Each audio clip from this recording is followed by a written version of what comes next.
بسم اللہ الرحمن الرحیم۔ عاشرہ ذی الحجہ، اللہ سبحانہ و تعالی نے والفجر ولیال عشر میں جن 10 راتوں کی قسم کھائی ہے وہ 10 راتیں جمہور کے قول کے مطابق یہی عاشرہ ذی الحجہ کی راتیں ہیں۔ ایک حدیث میں رسول اللہ صلی اللہ علیہ وسلم نے ارشاد فرمایا، اللہ تعالیٰ کے نزدیک سب سے پسندیدہ اعمال ذی الحجہ کے 10 دنوں کی نیکیاں ہیں۔ کسی نے عرض کیا، اللہ کے رسول، اگر کوئی ان دنوں کے علاوہ میں جہاد کرے تو اس کے متعلق کیا حکم ہے؟ آپ صلی اللہ علیہ وسلم نے ارشاد فرمایا، دوسرے دنوں کا جہاد بھی اس کی برابری نہیں کر سکتا، البتہ کوئی شخص اپنی جان و مال دونوں جہاد میں خرچ کر دے تو وہ بے شک اس عشرے کے اعمال سے بہتر ہو سکتا ہے۔ یہ حدیث عاشرہ ذی الحجہ کے احترام، برکت، فضیلت اور عظمت کی بیان دلیل ہے، اور چونکہ یہ دن برکت والے ہیں اس لیے ان میں ذکر الہی و انابت اللہ بہت بڑے اجر و ثواب کا باعث ہے۔ رسول اللہ صلی اللہ علیہ وسلم نے ارشاد فرمایا، ذی الحجہ کے پہلے عشرے میں ہر نیک عمل اللہ تعالیٰ کو بہت پسند ہے۔ ان دنوں میں ایک دن کا روزہ 1 سال کے نفلی روزوں کے برابر، اور ایک رات میں قیام کا ثواب شب قدر کے قیام کے برابر ہے۔ عرفہ کا روزہ، رسول اللہ صلی اللہ علیہ وسلم نے ارشاد فرمایا، میں اللہ تعالیٰ سے امید رکھتا ہوں کہ عرفہ یعنی 9 ذی الحجہ کا روزہ 1 سال گزشتہ اور 1 سال آئندہ کے گناہوں کا کفارہ ہو جاتا ہے۔ آنے والے اتوار کو 9 ذی الحجہ عرفہ کا دن ہے۔ اللہ توفیق دے اس عشرے کے مکمل روزے رکھے۔ اللہ کے رسول صلی اللہ علیہ وسلم اس عشرے کے مکمل روزے رکھتے تھے، اور بالخصوص 9 ذی الحجہ عرفہ کا دن ہم اتنی محنت کریں، ترغیب چلائیں، گھروں میں اس کا مذاکرہ کریں، بڑے چھوٹے سب کو تیار کریں، تاکہ 9 ذی الحجہ کے دن پوری بستی روزے سے ہو، کوئی گھر ایسا نہ ہو جو روزے کے بغیر ہو۔ سب اس کی فکر کریں گے؟ اللہ اکبر۔ نہ معلوم آئندہ سال عرفہ کا دن زندگی میں ہمیں نصیب ہو یا نہ ہو، تو ہمارے ہاتھ سے جانے نہ پائے۔ بچے بچے کو شوق دلائیں۔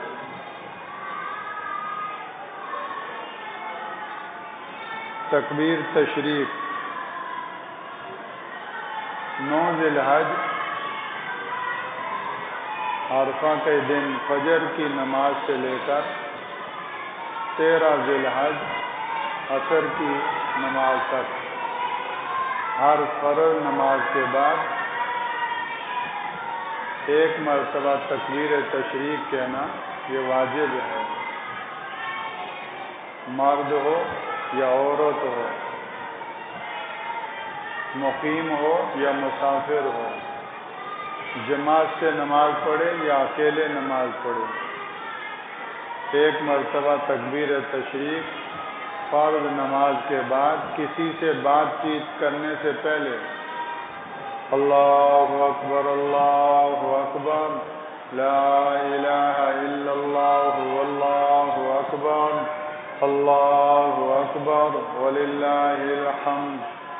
تکبیر تشریق، شرف یشرف تشریق، عربی میں اس کو تکبیر تشریق کہا گیا، بہت روشن اور روشن کرنے والی تکبیر۔ مرد قدر آواز کے ساتھ اور خواتین زیر لب آہستہ 1 مرتبہ، یہ واجب ہے۔ اور اسی طرح عید کی نماز اگرچہ سنت ہے لیکن باجماعت ادا ہوتی ہے۔ عید کی نماز کے بعد بھی تکبیر تشریق گویا کہ اسی طرح پڑھی جائے۔ عید کی جو رات ہے، رسول اللہ صلی اللہ علیہ وسلم نے ارشاد فرمایا کہ جو شخص عیدین کی راتوں میں شب بیداری اور عبادت کا اہتمام کرے، اس کا دل قیامت کے دن اس وقت بھی زندہ رہے گا جس دن سب کے دل مردہ ہو جائیں گے۔ ہمارے یہاں عام طور پر عید کی رات جاگنے کا ہی معمول ہے، تو جاگنے کا تو ہمارا کام آسان ہو گیا، ساری رات جاگتے ہیں۔ بس یہ ہے کہ اس میں دعا کے اندر، ذکر کے اندر، درود شریف کے اندر اور اللہ کی طرف متوجہ رہنے میں آدمی مشغول ہو، تاکہ یہ رات جو جاگنے میں ہوئی اس کے ساتھ ساتھ عبادت میں بھی ہو جائے۔ فرمایا کل قیامت کے دن جس ہولناکی میں لوگوں کے دل مردہ ہو جائیں گے، ان لوگوں کے دل جنہوں نے عید کی رات کو شب بیداری کی تو ان کے دل زندہ رہیں۔ عید کو عید کیوں کہتے ہیں؟ عاد یعود عود، عید کے معنی لوٹنے کے ہیں، یا تو اس کو اس لیے عید کہتے ہیں کہ ہر سال لوٹ لوٹ کر آتی ہے، اور دوسری وجہ یہ بھی ہے کہ اللہ جل شانہ اپنے بندوں کی طرف متوجہ ہوتے ہیں، اور اللہ جل شانہ کی گویا کہ رحمت اور بخشش وہ بندوں کی طرف متوجہ ہوتی ہے، لوٹتی ہے، اس لیے اس کو عید کہا جاتا ہے۔ رسول اللہ صلی اللہ علیہ وسلم جب مدینہ طیبہ تشریف لائے تو لوگوں کے ہاں جاہلیت کے زمانے سے 2 دن کھیل کود کے تہوار کے طور پر چلے آ رہے تھے۔ اس دن جو ہے کھیل کود ہوتا تھا، مشغلے ہوتے تھے، میلے لگتے تھے، تو اللہ کے رسول صلی اللہ علیہ وسلم نے ارشاد فرمایا کہ اللہ تعالیٰ نے ان کھیل کود کے دنوں سے بہتر 2 دن تمہیں عید کے دیے ہیں، عید الفطر اور عید الاضحیٰ۔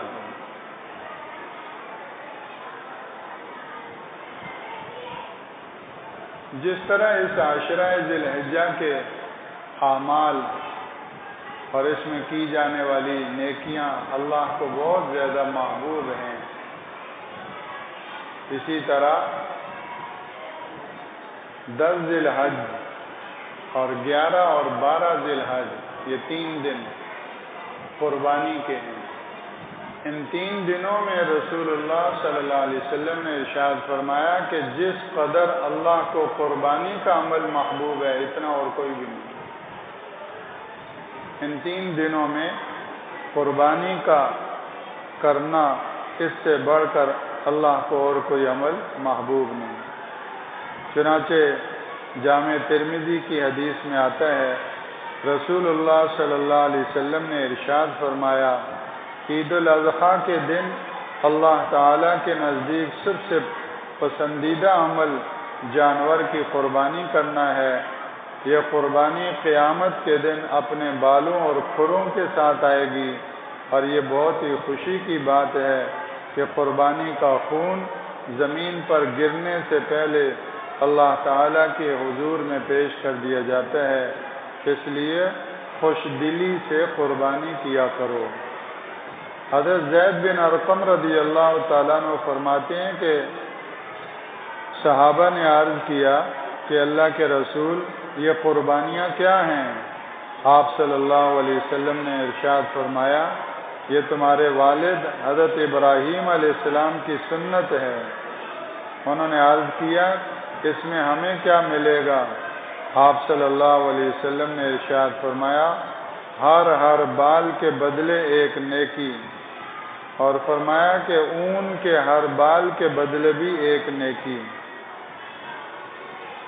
اور ایک جانور کے جسم پر کتنے بال ہو سکتے ہیں کون گن سکتا ہے؟ یہ تو وہاب جل جلالہ، وہ عطا کرنے والا اللہ، اسی کے علم میں ہے کہ اس جانور کے بدن پر کتنے بال ہیں۔ اخلاص کے ساتھ قربانی کرنے والا فرمایا ایک ایک بال کے بدلے میں اس کے لیے نیکی ہے، اور قرآن پاک کے بموجب ہر نیکی کم از کم 10 گنا اس کا اجر بڑھ جائے۔ من جاء بالحسنۃ فلہ 10 امثالها۔ نیز رسول اللہ صلی اللہ علیہ وسلم نے ارشاد فرمایا، جو صاحب نصاب باوجود استطاعت کے قربانی نہ کرے وہ ہماری عیدگاہ میں کے قریب بھی نہ پھٹکے۔ سنن ابن ماجہ کی حدیث ہے کہ استطاعت کے باوجود جس نے قربانی نہیں کی تو وہ ہماری عیدگاہ کے قریب بھی نہ آئے۔ بہت بڑی تنبیہ ہے، اس لیے باوجود مالی استطاعت ہونے کے بھی قربانی نہ کرنا بڑی محرومی کی بات ہے۔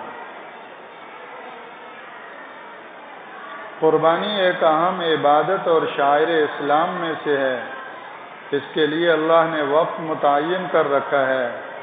قربانی سال بھر میں صرف 3 دنوں تک جائز ہے، اور وہ ذوالحجہ کی 10ویں، 11ویں اور 12ویں تاریخیں ہیں۔ ان 3 دنوں میں جب چاہے قربانی کر سکتے ہیں، لیکن ان میں پہلا دن سب سے افضل ہے۔ پہلے دن قربانی کرنا سب سے افضل ہے بنسبت دوسرے دن کے، اور دوسرے دن قربانی کرنا تیسرے دن سے بھی افضل ہے، لیکن فی نفس ہی قربانی ان 3 دنوں کے اندر دن میں کرے یا رات میں کرے وہ جائز ہے۔ البتہ رات میں قربانی کرنے کے لیے ایک شرط ہے کہ روشنی کا انتظام ہو، ورنہ رات کو قربانی کرنا مکروہ ہے۔ آج کل لائٹنگ کا، روشنی کا اچھا خاصا انتظام ہوتا ہے، اس لیے ایسی صورت میں بلا کراہت دن کی طرح رات کو بھی قربانی کی جا سکتی ہے۔ 10ویں تاریخ کو قربانی کا وقت کب شروع ہوگا؟ جن دیہاتوں میں، گوٹھوں میں اور گاؤں میں عید کی نماز ادا نہیں ہوتی تو وہاں تو صبح صادق سے قربانی کا وقت شروع ہو جائے گا، اور شہروں میں اور بڑی بستیوں میں اور بڑی آبادیوں میں جہاں عید کی نماز ہوتی ہے، وہاں جب تک عید کی نماز نہ ہو جائے تب تک قربانی کرنا جائز نہیں ہوگا۔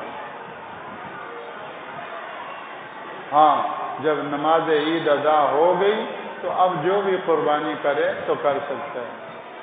اگر نماز عید سے پہلے کسی نے قربانی کی تو وہ قربانی نہیں ہوگی، وہ ذبح کا جانور ہوگا۔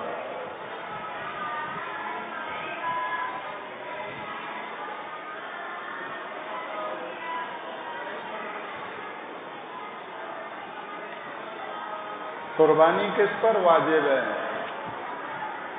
ہر وہ شخص جس پر صدقہ فطر واجب ہے اس پر قربانی بھی واجب ہے، یعنی وہ بالغ مسلمان کہ جو قربانی کے 3 دنوں میں صاحب نصاب ہو، 3 دنوں میں، ان سے پہلے نہیں، اس کے بعد نہیں، قربانی کے 3 دنوں میں وہ صاحب نصاب ہو تو اس پر قربانی کیا ہوگی؟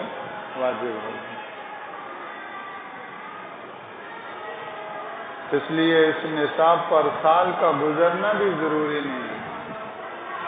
اگر کوئی بالفرض عید والے دن 10ویں ذی الحج کو صاحب نصاب بنا، یعنی 52.5 تولہ چاندی کی مالیت کے برابر، جو 1,40,000 کے قریب آج کے 2750 روپے تولہ چاندی ہے، شاید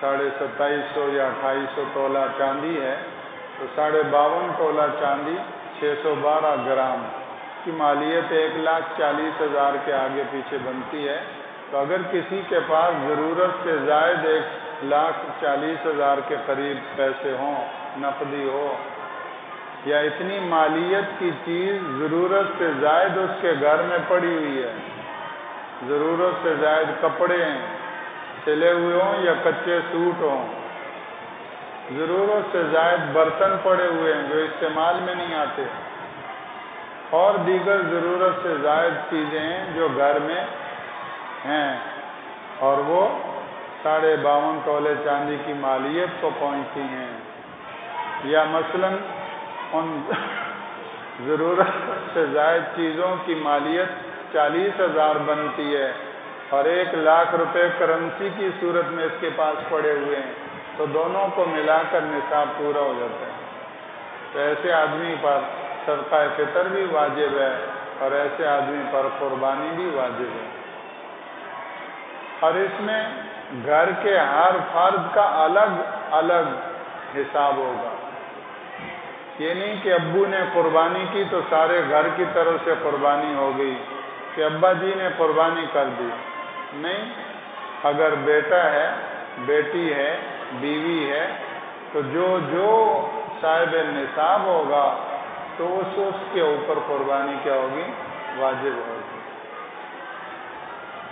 مثلاً والد کے پاس کچھ بھی نہیں،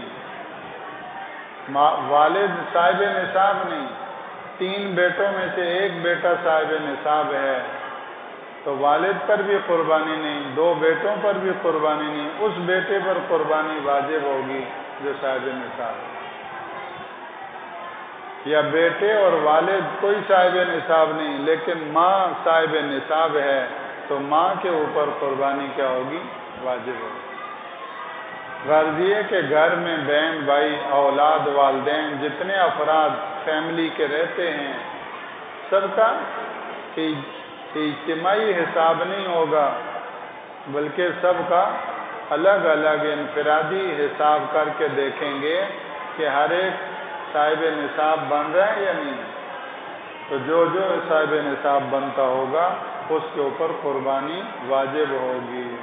اس لیے بعض لوگوں کا یہ خیال کہ گھر میں بس ایک قربانی کا ہوتی ہے، کوئی بھی کر دے، گھر کا کوئی بڑا کر دے تو وہ سارے گھر کی طرف سے ہو جائے گی، یہ غلط خیال ہے، صحیح نہیں ہے۔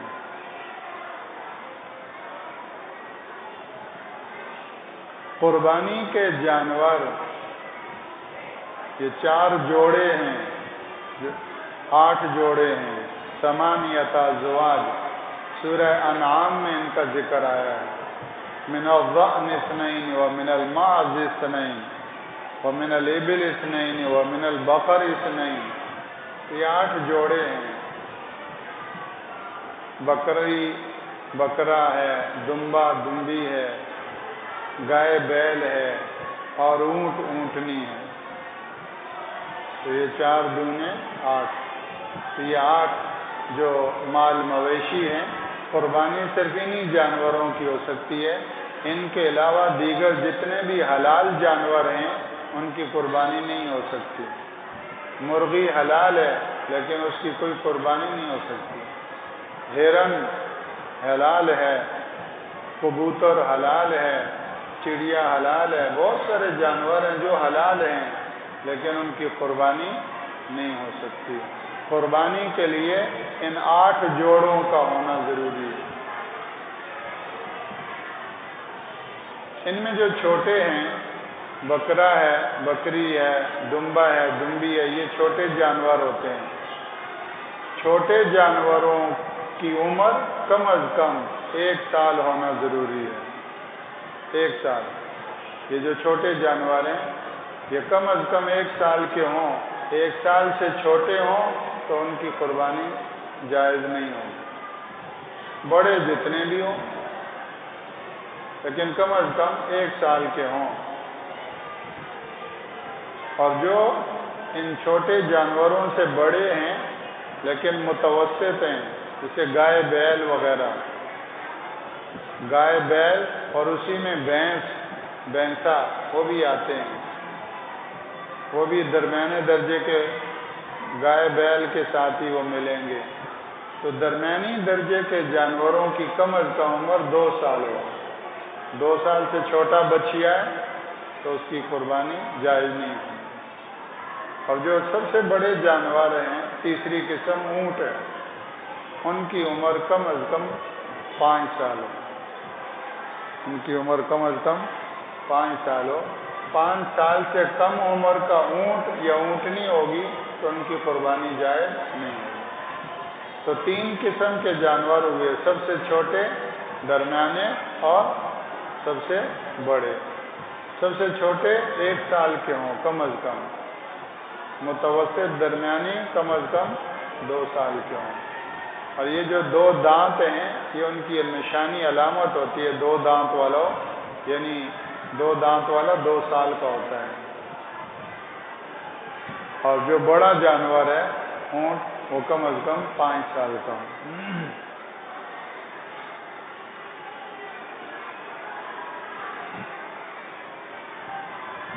پھر ان جانوروں میں ایک شرط یہ ہے کہ یہ جو جانور ہیں ان میں سے کوئی بھی جانور جو قربانی کے لیے مقرر کیا جائے تو وہ عیبدار نہ ہو. دیکھنے، سننے، چلنے کے اعتبار سے اس میں کوئی ایسا عیب نہ ہو، بے عیب ہو، کانا نہ ہو، بہرا نہ ہو، 4 ٹانگوں میں سے 1 ٹانگ اس کی زخمی ہے، اس پہ چل نہیں سکتا، 3 ٹانگوں میں چلتا ہے. تو یہ ایسے عیب نہ ہو، بے عیب ہونا ضروری ہے. وہ جانور جو اندھا ہو، کانا ہو، یا 1 آنکھ کی تہائی روشنی جاتی رہی ہو، یا 1 کان تہائی سے زیادہ کٹ گیا ہو، یا تہائی سے زیادہ دم کٹ گئی ہو، یا وہ جانور اتنا لنگڑا ہو کہ 3 پاؤں سے چلتا ہو، 4تھا پاؤں زمین پر رکھا ہی نہیں جاتا ہو، یا رکھتا ہو لیکن اس سے چل نہیں پاتا ہو، یا اتنا کمزور اور مریل جانور ہو کہ قربانی گاہ تک اپنے پیروں پر چل کر نہ جا سکے، یا اسی طرح وہ جانور جو کمزوری کی وجہ سے جس کی ہڈیوں میں بالکل گودا نہ ہو، یا جس جانور کے بالکل دانت نہ ہوں، یا اکثر دانت نہ ہوں، یا پیدائشی طور پر کان نہ ہو، یا ایسا جانور جس میں مذکر مؤنث دونوں کی علامتیں موجود ہوں، یا ایسا جانور جس کے 4 تھن میں سے 2 تھن یا 2 تھنوں میں سے 1 ہی ہو، تو ان تمام جانوروں کی قربانی جائز نہیں ہے. بکری کے 2 تھن ہوتے ہیں تو اگر اس کا 1 تھن ہوگا تو اس کی قربانی جائز نہیں ہے. گائے کے، بھینس کے 4 تھن ہوتے ہیں، اگر اس کے 2 تھن خراب ہیں یا ہیں ہی نہیں اور 2 تھن ہیں تو ان کی قربانی بھی جائز نہیں ہے. نر اور مادہ دونوں میں سے جس کی بھی قربانی چاہے کرے، سب گویا کہ جائز ہے. البتہ اگر دونوں برابر ہوں قیمت میں اور گوشت میں تو مادہ کی قربانی افضل ہے. اگر کسی آدمی کا انتقال ہو جائے، وہ صاحب نصاب تھا تو اس کا انتقال ہو جائے تو اس کی قربانی کا کیا حکم ہے؟ تو یہ دیکھا جائے گا کہ اس کا انتقال قربانی کے دنوں سے پہلے ہوا یا قربانی کے دنوں کے اندر ہوا. تو اگر 10، 11، 12 جو قربانی کے 3 دن ہیں، اس سے پہلے اس صاحب نصاب آدمی کا انتقال ہو جاتا ہے تو پھر اس پر قربانی واجب نہیں ہوگی، کیونکہ قربانی عید کا دن آنے کے بعد واجب ہوتی ہے. جیسے ابھی ہم پر عشاء کی نماز واجب نہیں ہے، عشاء کی نماز کا وقت داخل ہوگا تو پھر ہم پر عشاء کی نماز کیا ہو جائے گی؟ واجب ہو جائے گی. تو وقت سے پہلے واجب نہیں ہوتی.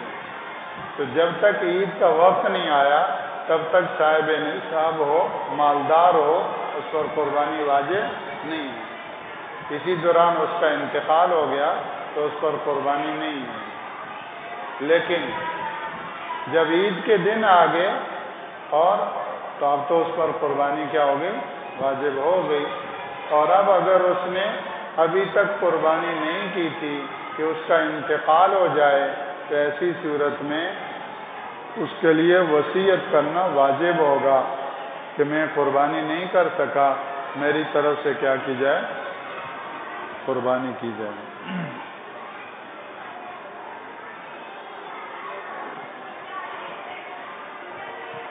یا ایک بکرے کے برابر قیمت اس کی طرف سے صدقہ کر دی جائے۔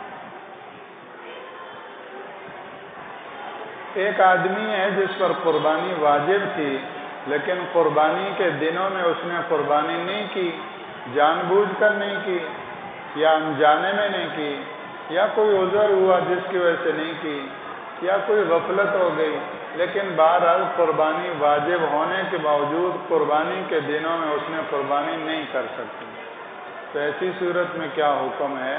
تو اس کا جواب یہ ہے کہ قربانی کے 3 دنوں کے بعد پورے سال کوئی قربانی نہیں ہے، اس لیے اب وہ قربانی نہیں کر سکتا، قربانی کی قضا بھی نہیں ہے۔ ایک صورت اس پر متعین ہے، اور وہ یہ کہ ایک بکرے کے برابر قیمت وہ صدقہ کرے، یہ اس پر واجب ہوگا، اور اس طرح وہ قربانی نہ کرنے کے گناہ سے کیا ہو جائے گا؟ بچ جائے گا۔ قربانی کرتے وقت بسم اللہ پڑھنا، بسم اللہ اللہ اکبر پڑھنا، یہ کس پر لازم ہے؟ تو اس میں یاد رکھنے کی بات ہے کہ جب جانور کو قربانی کرنے کے لیے لٹاتے ہیں، پکڑتے ہیں، تو 2 4 6 افراد سارے مل کر پکڑتے ہیں، لیکن بسم اللہ اللہ اکبر پڑھنا، تکبیر، یہ صرف اسی پر واجب ہے کہ جو اس کو ذبح کر رہے، چھری پھیرے۔ دوسروں کا بسم اللہ اللہ اکبر پڑھنا، اس کا کوئی فائدہ جانور کے حلال حرام ہونے میں نہیں ہے۔ مثلا اگر جس نے چھری پھیری اس نے تو بسم اللہ اللہ اکبر نہیں پڑھی، باقی سارے کہہ رہے ہیں بسم اللہ اللہ اکبر، تو وہ جانور حلال نہیں ہوگا، اس کا بسم اللہ اللہ اکبر پڑھنا ضروری ہے کہ جو چھری پھیر رہا ہے۔ اس سے یہ بھی معلوم ہوا کہ اگر 2 آدمیوں نے چھری پکڑی ہوئی ہے، چھری پھیرنے والے ایک نہیں ہے، 2 ہے، ابھی آپ بھی ہاتھ لگا دینا، آپ بھی ہاتھ لگا دینا، تو چھری کو 2 آدمیوں نے پکڑا ہے یا 3 نے پکڑا ہے، یا چوتھے کو بھی کہا آپ بھی ہاتھ لگا دو، تو جو چھری کو ہاتھ لگائے گا یعنی ذبح کرنے میں شریک ہوگا، سب کے اوپر تکبیر پڑھنا واجب ہوگا۔ اگر کسی نے کہا چلو انہوں نے پڑھ لی بس کافی ہے، تو 2 میں سے ایک نے پڑھی ایک نے نہیں پڑھی، تو وہ جانور حلال نہیں ہوگا۔ یا 3 چھری پھیر رہے تھے، 2 نے پڑھی اور ایک نے نہیں پڑھی، تو بھی جانور حلال نہیں۔ جو ذبح کرنے والے ہیں ان میں سے ہر ایک کا بسم اللہ اللہ اکبر پڑھنا کیا ہے؟ واجب ہے۔ بسم اللہ کہنا واجب ہے، اللہ اکبر کہنا سنت ہے، مستحب۔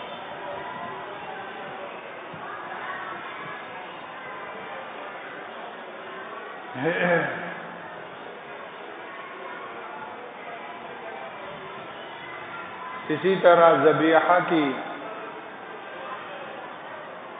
گردن جب کاٹی جائے تو اس میں 3 رگوں کا، 4 میں سے 3 کا رگوں کا کٹنا وہ ضروری ہے۔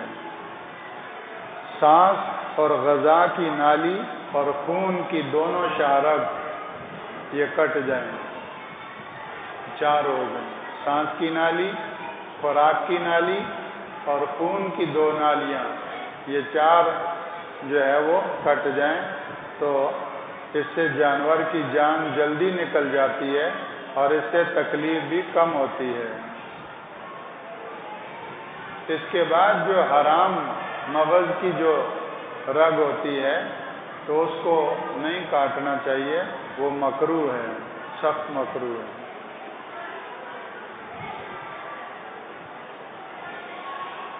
وہ جو گلے کی ہڈی ہوتی ہے اس تک پہنچنے تک یہ چاروں رگیں کٹ جاتی ہیں، لیکن قصائی لوگ اس کو جلدی ٹھنڈا کرنے کے لیے چھری کی نوک مارتے رہتے ہیں، اور وہ اندر سے جو حرام مغز کی رگ ہوتی ہے اس کو بھی کاٹتے ہیں تاکہ جلدی ٹھنڈا ہو جائے، اور اس کی وجہ سے جانور پھر تڑپتا ہے، تو وہ منع ہے اس کو نہ کاٹیں۔ چاروں رگوں کو کاٹ دیا ہڈی تک، تو اب اس کو چھوڑ دیں، اور وہ جب تک ٹھنڈا نہ ہو جائے تب تک اس کی کھال نہ اتاریں۔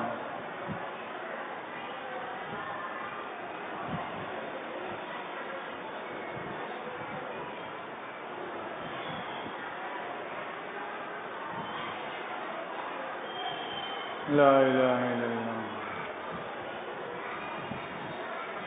قربانی کا گوشت یہ اللہ کی طرف سے ضیافت ہے، ذوق و شوق کے ساتھ کھانا چاہیے۔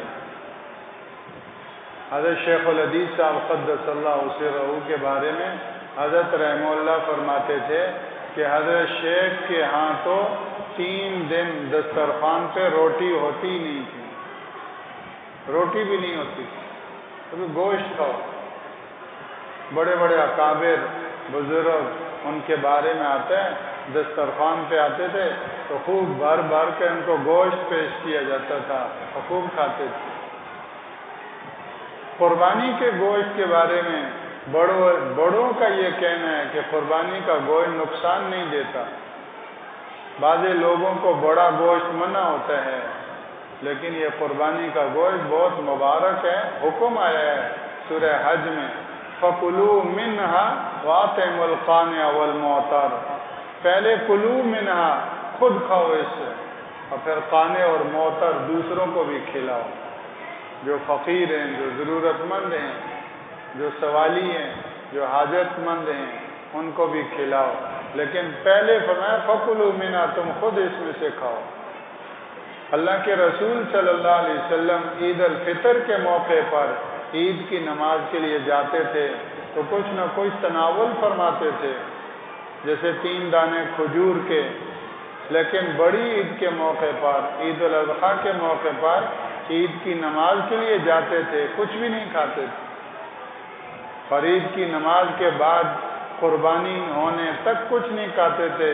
جب قربانی ہو جاتی تھی تو قربانی میں سے کلیجی ہے، جو بھی چیز پکے تو سب سے پہلے وہ تناول فرماتے تھے، اور فرماتے تھے کہ آج کے دن تو پیٹ میں سب سے پہلے اللہ کی ضیافت کی چیز جائے گی۔ اس لیے قربانی کا گوشت پڑا ہوا اور برگر کھا رہے ہیں، میں تو برگر کھاؤں گا۔ ارے بندہ خدا، برگر تو پورے سال ملے گا، اور برگر تو اللہ کی طرف سے ضیافت نہیں۔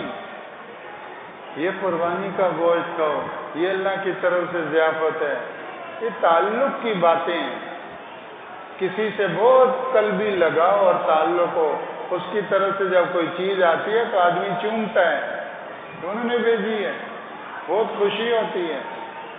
تو یہ اللہ سے تعلق کی علامت ہے کہ ذوق و شوق سے کھائے، اس میں ناک منہ نہ بنائے کہ مجھے گوشت نہیں اچھا لگتا، تو خود ہی نہیں اچھا لگے گا اللہ کو۔ اس موقع پر اپنے ذوق کو چھوڑ دو، تعلق کو غالب کرو۔ عام طور پر نہیں اچھا لگتا تو ایک طبعی چیز ہے، ٹھیک ہے، لیکن اس موقع پر اگر زیادہ بھی نہیں کھاتے تو چلو نہ صحیح، کچھ نہ کوئی ذوق و شوق سے کیا کریں، کوئی کھا نہیں۔ تعلق تو ایسی چیز ہے، اللہ ہمیں تعلق کا کوئی درجہ دے دے۔ حضرت انس رضی اللہ تعالیٰ، کدو، لوکی ان کو اچھے نہیں لگتے تھے، کسی کو بھنڈی نہیں اچھی لگتی، کسی کو بینگن اچھے نہیں لگتے۔ یہ آج کل یہ بچوں کو تو کوئی سبزی نہیں اچھی لگتی، ان کو جو ہے وہ برگر ہوگا، اور دوسری کیا بلا ہے، پیزا۔ تو یہ جو آرٹیفیشل چیزیں ہیں وہ ان کو اچھی لگتی ہیں، نیچرل، قدرتی، وہ تو غذائیت سے بھرپور چیزیں ہوتی ہیں، سبزیاں بہترین چیز ہے۔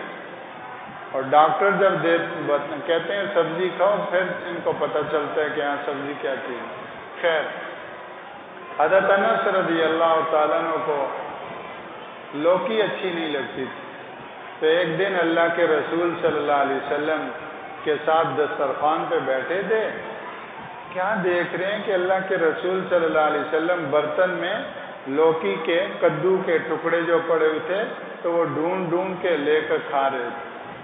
یہ دیکھ رہے ہیں، کہتے ہیں کہ اس دن سے میرا ذوق ہی بدل گیا اور مجھے سب سے زیادہ کدو ہی اچھا لگنے لگا۔ تو تعلق یہ چیز ہے، علماء فرماتے ہیں کہ یہ بہت بڑا انقلاب ہے، کیونکہ طبی طور پر اگر کوئی چیز اچھی نہ لگتی ہو تو اس کا بدل جانا، مزاج کا ہی بدل جانا، یہ بہت بڑا انقلاب اور بہت بڑی تبدیلی ہے، اور یہ بڑے تعلق کی علامت ہے۔ اس لیے قربانی کا گوشت خواتین ہیں، مرد ہیں، سب ذوق و شوق سے کیا کریں، کھائیں، اللہ کی ضیافت سمجھ کر کھائیں اور برکت والی چیز سمجھ کر کھائیں۔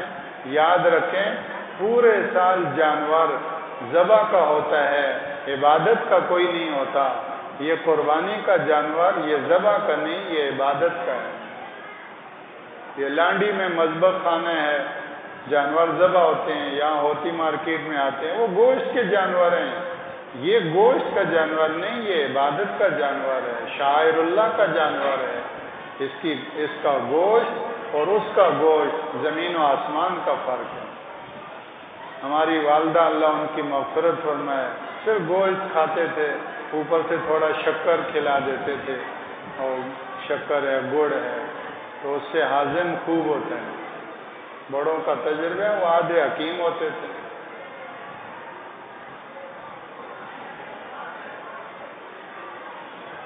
بہرحال قربانی کا کوئی متبادل ہو سکتا ہے کہ کوئی قربانی کی جگہ صدقہ دے دے، کوئی فی سبیل اللہ کچھ خرچ کر دے۔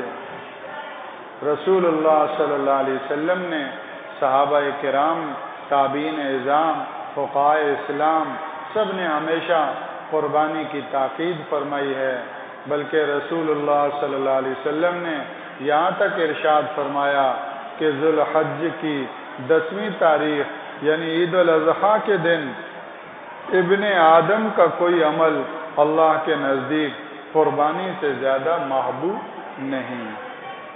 قربانی کا جانور قیامت کے دن اپنے سینگوں، بالوں اور کھروں کے ساتھ زندہ ہو کر آئے گا، اور قربانی کا خون زمین پر گرنے سے پہلے اللہ تعالیٰ کی رضا اور مقبولیت کے مقام پر پہنچ جاتا ہے۔ لہذا اے اللہ کے بندو، خوش دلی کے ساتھ قربانی کیا کرو۔ قربانی کا مسنون طریقہ، قربانی کے وقت ذبح کرنے سے پہلے مندرجہ ذیل دعا پڑھ لیجئے تاکہ نیت کی تصحیح اور اخلاص کے ساتھ یہ فریضہ سر انجام پائے۔ ذبح کرنے سے پہلے جانور کو کھلائیں پلائیں اور چھری خوب تیز کر لیں۔ جانور کو بائیں کروٹ پر قبلہ رخ لٹائیں۔ ذبح سے پہلے یہ دعا پڑھیں، انی وجہت وجہی للذی فطر السماوات والارض حنیفا وما انا من المشرکین، ان صلاتی ونسکی ومحیای ومماتی للہ رب العالمین لا شریک لہ وبذالک امرت وانا اول المسلمین۔ یہ یاد کر لیا جائے اور قربانی کے جانور کو ذبح کرنے سے پہلے یہ دعا پڑھے۔ اس کے بعد گلے پر چھری رکھ کر یہ دعا پڑھیں سے ہوئے ذبح کریں، بسم اللہم منک ولک بسم اللہ اللہ اکبر، بسم اللہ اللہ اکبر، اور اللہم منک ولک، اے اللہ یہ قربانی آپ ہی کی طرف سے ہے اور آپ ہی کے لیے ہے۔ ذبح کے بعد پھر یہ دعا پڑھیں، اللہم تقبل هذه الأضحية مني كما تقبلت من حبيبك محمد وخليلك إبراهيم عليهما الصلاة والسلام۔ سبحان اللہ، اے میرے اللہ، میری اس قربانی کو آپ ایسے قبول فرما لیجئے جیسے آپ نے اپنے حبیب محمد صلی اللہ علیہ وسلم اور اپنے خلیل ابراہیم علیہ السلام کی قربانیوں کو قبول فرمایا۔ یہ کون سکھا رہے؟ رسول اللہ صلی اللہ علیہ وسلم سکھا رہے ہیں۔ ساری امت کے عمل جمع ہوں تو رسول اللہ کے عمل کے برابر نہیں ہو سکتے۔ پوری امت کے سجدے ایک پلڑے میں رکھے جائیں، رسول اللہ صلی اللہ علیہ وسلم کا ایک سجدہ دوسرے پلڑے میں رکھیں، پوری امت کے سجدوں سے رسول اللہ کا سجدہ وزنی ہوگا۔ قربان جائیں، رسول اللہ صلی اللہ علیہ وسلم کیا سکھایا اور کتنا سکھایا؟ کہا اللہ سے یہ مانگو کہ اللہ جیسے آپ نے اپنے حبیب اور اپنے خلیل کی قربانیوں کو قبول کیا، ایسے میری اس قربانی کو قبول کیا۔ اللہ، بڑوں سے بڑی مانگ ہوتی ہے، اور مانگ تو مانگ ہے، سوال ہے کسی حق کی بنیاد پر نہیں مانگ رہا ہوں بس۔ جو فقیر مانگتا ہے تو کسی حق کی بنیاد پہ مانگتا ہے تو سوال ہے بہت اونچا۔ اس لیے بہت اونچی نیت کے ساتھ یہ اللہ سے سوال کرے، اور ظاہر ہے کہ یہ ایسے ہی تو نہیں ہے کہ مذاق کے طور پر اللہ دیں گے، جبھی تو سکھایا ہے۔ تو اس سے بڑی کیا عزت ہوگی کہ آج ایک امتی کی قربانی اللہ اس درجے پہ پہنچا دے جو اس کے خلیل اور حبیب کی قربانیوں کا درجہ۔ انک انت الوہاب، بلا شبہ اے اللہ تیری ہی ذات ہے، بہت عطا کرنے ہے۔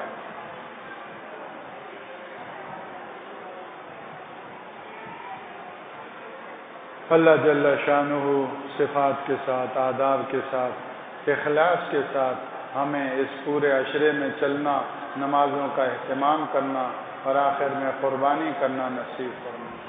سبحانک اللہم اللہم لک الحمد کما انت اہل، وصلی وسلم علی سیدنا محمد عبدک ورسولک کما انت اہل، وفعل بنا ما انت اہل ولا تفعل بنا ما نحن اہل، فإنک اہل التقوی واہل المغفرہ۔ سبحان اللہ وبحمدہ، سبحان اللہ العظیم، وصلی اللہ وسلم علی سید المرسلین نبینا محمد وعلی آلہ وصحبہ اجمعین، آمین برحمتک یا اللہ۔